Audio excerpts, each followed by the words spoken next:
You don't ever really think your dad's gonna die. 12 hours ago, he was dad, you know, just running around doing stuff on the boat. When a family's boat smashes onto a reef in the remote South Pacific Ocean, the sailing trip of a lifetime turns into a living hell. I feel like I'm in a scene from Titanic.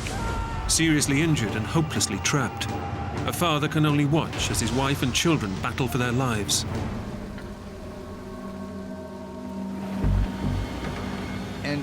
And I look down, and what I see is just impossible.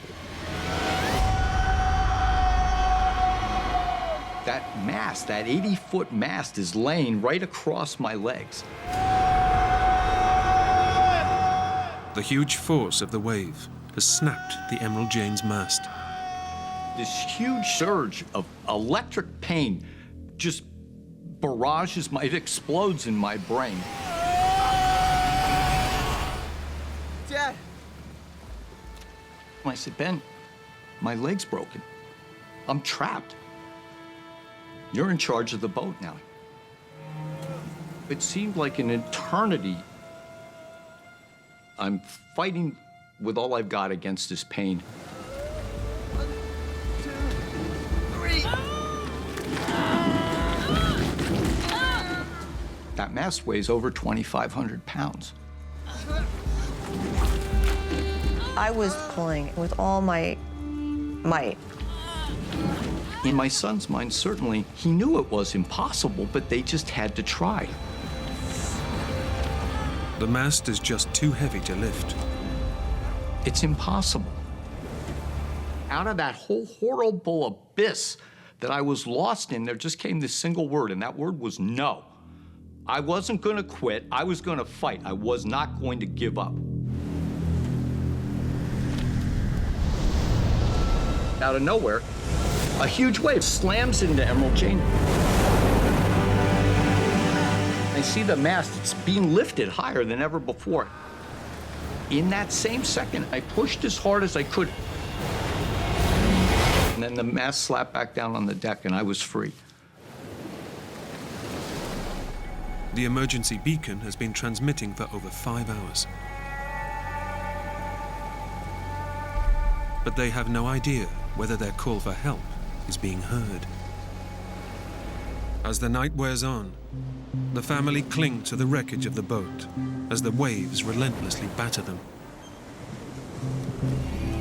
Ben knows the only possible way of getting his family off the boat is in the life raft, but nothing is safe from the endless waves.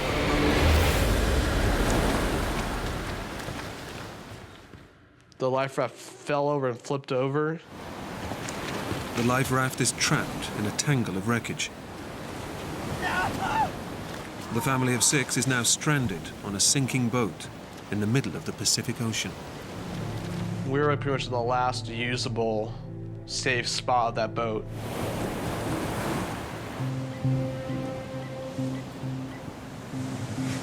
That's when I realized there was no way we could stay there. The risk was just too great. I decided that we had to leave the boat. 7 hours after they crashed, the tide around them begins to ebb, exposing a tiny outcrop of rock about 100 feet away. It's a possible escape route.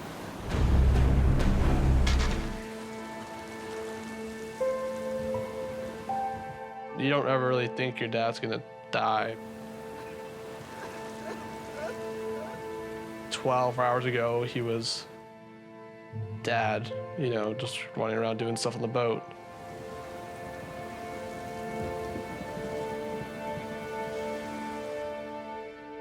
So it was very difficult.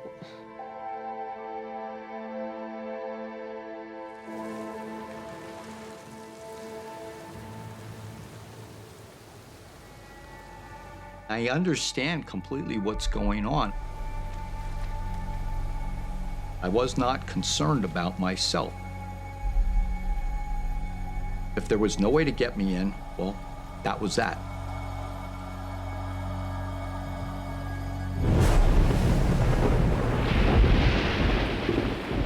Now, as head of the family, Ben is faced with getting the 3 young children off the boat and across the reef to the tiny outcrop of dry rock. As soon as the wave broke and started to recede, that's when I jumped off the boat.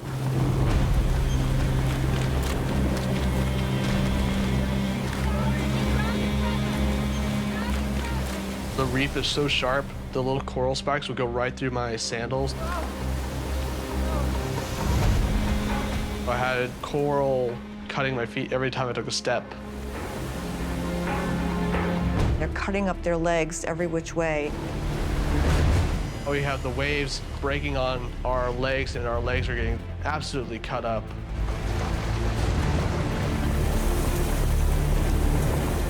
Alone on the boat, John is now in the final stages of life.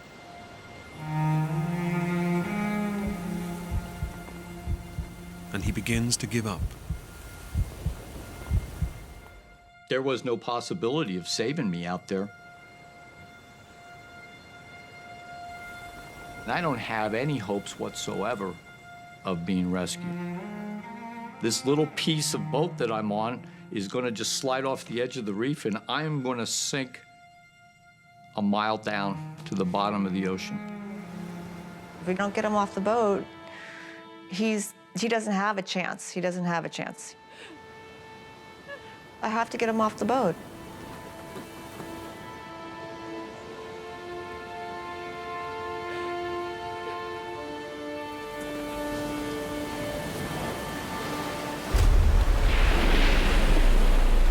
Ben decides to head back to the boat.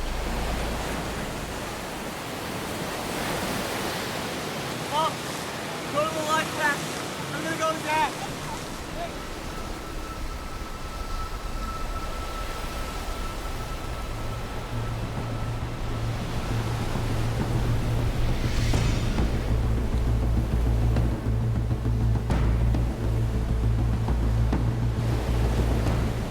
But the life raft is hopelessly tangled in a web of rope.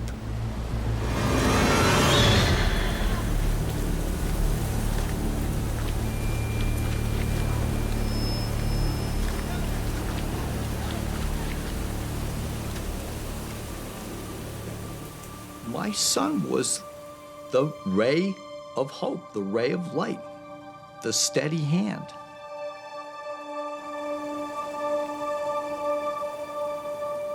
My worries were the life raft would pop some point on the reef, like before we were able to get him to safety.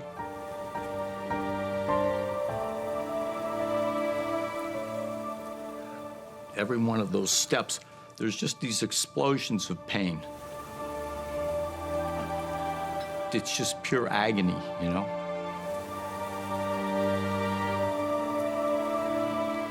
That kind of pain, it takes maybe an hour to even begin to leave you.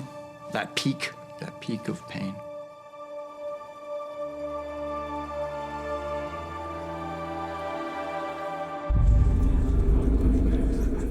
Finally, the whole family is off the boat. But it's been 10 hours since they crashed and set off their emergency beacon. Ben has done everything he can to save his dad. He can do no more. He's now resigned to his father's death.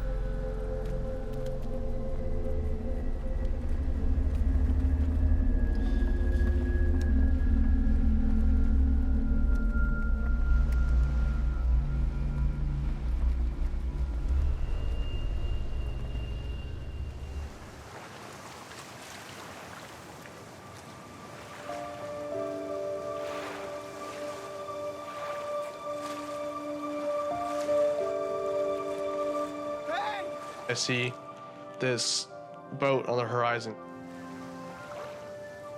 The family's emergency beacon had led the plane to the reef. But unable to land, the crew alerted local fishermen on a nearby island.